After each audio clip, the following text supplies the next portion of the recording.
This month, Andy and I are taking on some old and new horror films and discussing our thoughts on these terrifying tales and movies of the macabre. This week, we are unraveling the plot of Cobweb, the 2023 suspense thriller starring Lizzy, Kaplan, and Antony Starr. In this film, a young boy investigates the strange knocking in his walls and unveils a dark secret that his parents have kept hidden from him. Does Cobweb masterfully weave its intricate plot threads, or does it get tangled up in its own storytelling? Find out on this episode of Flick Flops. Boom. Yeah, cobwebs, Jesus. My throat. Excuse me. Cobweb. This is a 2023 film, right, Gary? This thing came out this year. Yeah, not that long ago. The note I have says it came out in a limited release 7/21. So it apparently was released. I never heard of it or saw it until you kind of brought it up in conversation. Yeah. But let's go to the numbers on this thing. Numbers. Rotten Tomatoes has this one sitting at, critics is at 58. The audience has it at 71. I couldn't find a budget on this. I tried. I just couldn't find anything. The box office numbers come in at 5.7 million. A limited release, so I don't know. I don't have those numbers on what it was released in, how many theaters, whatnot. So it had to, it definitely had to be small run. Yeah. This was written by a guy named Chris Thomas Devlin. I couldn't. The only thing that he's got of note that you might be familiar with is he did the he wrote the reimagined Texas Chainsaw Massacre for 2022. So he did that. And then director is it's the directorial debut for a guy named Sam Bodin. I don't know. He's French, so I don't know how you actually pronounce his last name. Croissant. I think you put that in there somewhere. Yes. The interesting thing, though, this was produced. One of the producers was Seth Rogen. So there was a little bit of name and money behind this, and a lot of pot, and a lot of. It's a pretty funny movie. I wish I could do a Rogan. I can't even. That's the worst. That's pretty good though. Maybe if you could superimpose a Rogan head over me, it might be sold as a Seth Rogen impersonation. So that's all I got for numbers. Ratings. Now again, our ratings. I will always probably do this on every episode because our rating system is not normal. Why we chose to do it this way, I don't know. It made sense in the meeting we had about it. But now that we have to explain it in every episode, maybe it wasn't the best move. But I digress. We started this way, so damn it, we're going to finish this way. We're going to ride it out. We're nothing but consistent. What it is so our rating system is the more of something you have, be it stars, turds, toilet paper. In this case, for Cobweb, it's going to be spiders.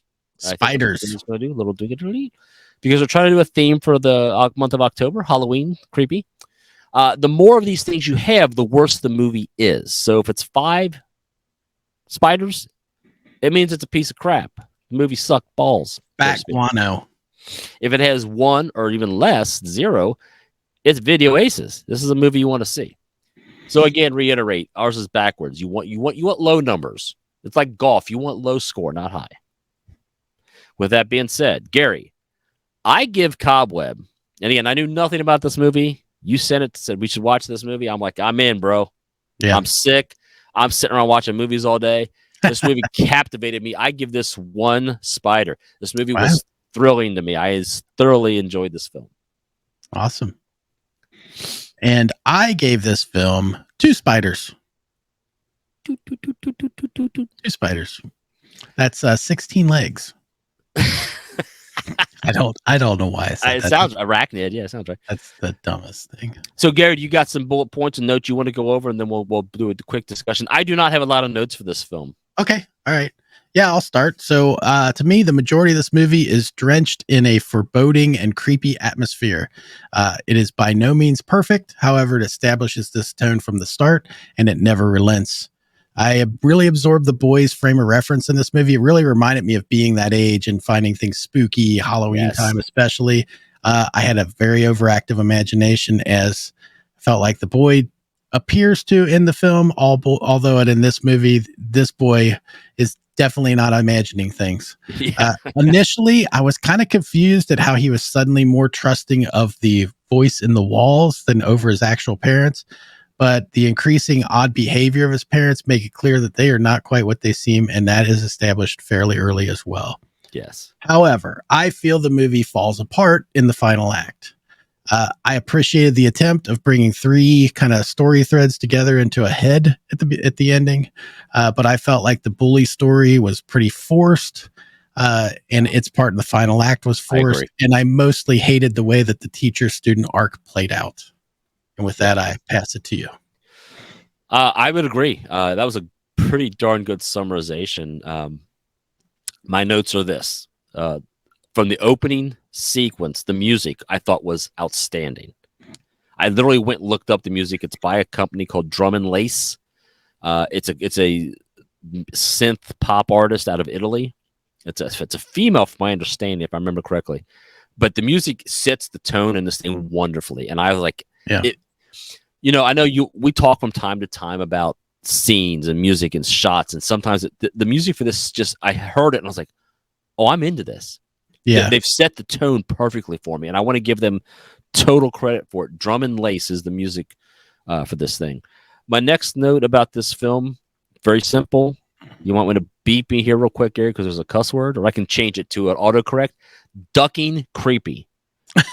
This film, from the get-go, I was like, this film is a little creepy. Yes. But in a good way. I wasn't put off by it. I was just like, I was pulled in. It's why I don't have a lot of notes, because I sat in this. I was like, again, I don't sit and try to figure films out. It's never been my thing. And I was trying, like, I don't know where this film's going. And I was trying to get some sense in it. And I couldn't quite get there for parts of the film. And I was just really like, I'm going to enjoy this. I'm just going to sit back and enjoy it. And the whole gist of the film, it just set a creepy feel the whole movie. He had a couple little jump scares, but they were minor. Didn't need them. I have a scene. Let me pull this picture up here, Gary, because and I'll explain it once I pull the picture up. Again, sticking with the overall creepy feel, and it ties into what you had said too. These scenes here always just make me feel a little uneasy. By the way, that little kid there is a Busey. I don't know which Busey it is, but his last name is Busey, so he's part of the Gary Busey family. But my note was the animal mask. These type of things always just make things a little creepier to me. Yeah. Just like in Run Rabbit Run, whatever it was. Mm-hmm. The little rabbit mask. It's unnerving to me. Let's put it that way. But not in a bad way. I'm not bothered by it. I'm like, oh, this is just going to be weird. Yeah. This just creeps me out a little bit. 2 negatives, and that's all I got left of the film. I don't care for the title, Cobweb. I don't have a better alternative. Cobweb leads you to think one thing, and I just never got that feeling, an overwhelming spider sense, so to speak. I don't know what a better title you could have had, but I'll completely agree on that point. I think it does lead you down a particular line of thinking, and maybe throws a person that tries to figure stuff throws them off in trying to fit, especially with this particular scene behind me. There's some, you kind of in a way think maybe something else is going on when it's not quite as complicated, I think, really, as you might think. Yes. And then the last thing, that it's a nitpicky thing, but it's just one of these cliches, almost like my 3-point superhero landing. I hate, and I'm using the word hate here, Gary. That's strong. The horror film cliche of the crab walk or the spider walk. Yeah. Overplayed. I'm tired of it. It was unnecessary in this film. Yeah. So, and I'm not going to give away anything, but there's a scene in this film where this happens, and it's like, come on. This film was so different. It didn't need all this crappy stuff in there. I wish there would have been a little more backstory. If I'm going to criticize the film, explain something more about what's going on behind the wall. You put it out there, but then you don't explain all of it. Right. To me, they didn't, and maybe they did, and I missed it. But I just never got the full understanding of what was going on there. And and the parents why they're so fucking crazy, ducking crazy. Sorry. But that's it. I mean, I enjoyed this film. I mean, I recommend it to people. You should watch it if you like intense, creepy thrillers. This is in that wheelhouse. And I did look up just out of curiosity because I watched all the way through the credits. This was shot in like Bulgaria. Oh yeah, yeah. If you watch the credits, like 90% of the people on the crew all had a last name of like Chekhov, Goryagov, OV last names. I'm like, well, that's a lot of. I wonder if that's COVID related. I don't know. So I looked up where I kind of saw where it was shot, and it's a studio that was in Bulgaria. Then, and so I'm just assuming seems out of the ordinary. A lot of local help. Yeah, it means nothing to what I'm talking about, but that's interesting. This is what you do when you're locked in your house and you're sick and you have nothing else to do. So you actually research where was this film shot. Yeah. But I just enjoyed this film. It was a great, creepy, slow, like, oh, this is. And I was on the edge of my seat a little bit. I was really curious about where this film was going to go. And but yeah, it's kind of a sleeper because it's not really heard of. I saw the trailer for it, which is what piqued my interest. And I think the trailer leads you a certain way too, which is probably why I kind of started down a different path as I was watching it. But yeah, it definitely establishes a tone. To reiterate, I do think this is a movie for particular set of people, but I don't think it's kind of hard to recommend it to everybody just because I feel like people that are very critical are going to see the ending part and be disappointed because I felt disappointment sort of in the last 15, 20 minutes of the movie. It didn't live up to what had been built for most of the film, which I thought was great. I really enjoyed the first 2/3 of the movie. It just didn't pay off right. Yeah. So yeah, that's again, if they had explained a little more about why the parents act the way they act, I think it would have helped the ending a little bit. But yeah, say est la vie. Right. But that's it, man. I enjoyed it. Go see this movie if you can. It's going to be streaming soon, I think. If it's not already, yeah. Yeah, by the time this comes out, I messaged my daughter immediately. She's like, never heard of it. I said, you should watch it because she's a horror fan. I was like, you'll love it. Yeah. All right. Well, thanks, everyone. Please like, comment, and subscribe. Let us know what you are digging about the show, what you find lacking, and let us know what you thought of Cobweb. Yeah. And we'll catch you next time for our flick flop. Not rock. Our flick Floptober. Or that too, Maybe we'll rock out on one of these. Maybe we'll release a song for this thing. Not likely. Yeah, really. See you guys.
This has been a Touch of Madness production, brought to you by the creative minds at Tommy Twins Media.